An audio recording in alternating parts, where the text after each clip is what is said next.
So outside, and it's about to rain, so I'm checking on plants. That right there is a chunky female American toad right there. Oh, that is a ginormous toad.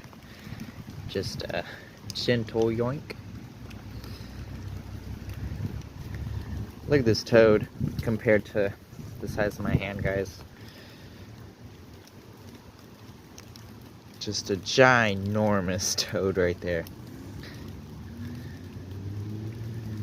So, it is supposed to be winter time, but it's, you know, in the 60s or high 50s, I guess, so makes sense. These guys are trying to find somewhere warm to be. And up against the house is probably